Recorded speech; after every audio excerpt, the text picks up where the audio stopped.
I'm Murray Gold. I write all the music for the show. I've done a new version of the theme, and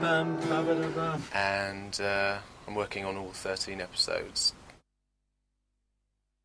I started writing music really young. I played the piano from the age of 6, and I didn't realise that I was writing music, because lots of things you do when you're a kid, you know, you make things up, you don't realise you're composing. You don't call it composing, you call it messing about on the piano.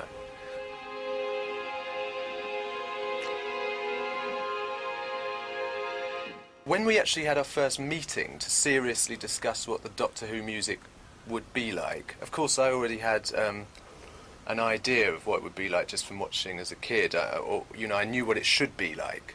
Russell has always had in his mind that there would be strings and it would be an orchestral sounding sort of score, which is mainly what it's turned out being. I use a bunch of samples. Cellos, basses, viola. So long as it's ensemble, no solo instruments work when you're using synthesizers, in my opinion. I'm not a big one for sort of chasing around the world looking to capture odd noises. I sort of let other people do that and catch up on them later. There's nothing, having said that, there's nothing in this room that hasn't been sort of banged or hit.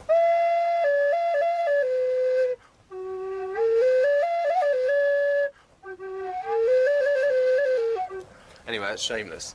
We have sessions for singers, sessions for musicians.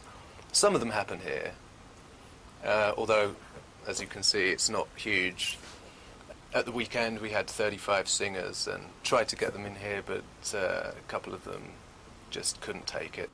One of the most important skills of a film composer is to be able to be charging along in a happy gallop, and then a second later for everyone to have died and your music to have changed accordingly. The hardest thing is actually to sound like yourself, to just have the courage to go out and say, well, this is my sound, this is how I like it done. I don't care if you're supposed to make the, if the bass is, you think the bass is too, this is my sound, and, I like melodies like this, I like tunes like this, I want to go from this tune like this, and, and just, I think that's the hardest thing to achieve, because it's something that sounds so simple, but actually quite complex. Who can sound like, the minute you hear, like Ennio Morricone? Yesterday I listened to the new Doctor Who theme that I've done. I listened to it 7 times on the trot, and I really liked it. And I thought, that's really good. That's really simple. I'll give you a good blast.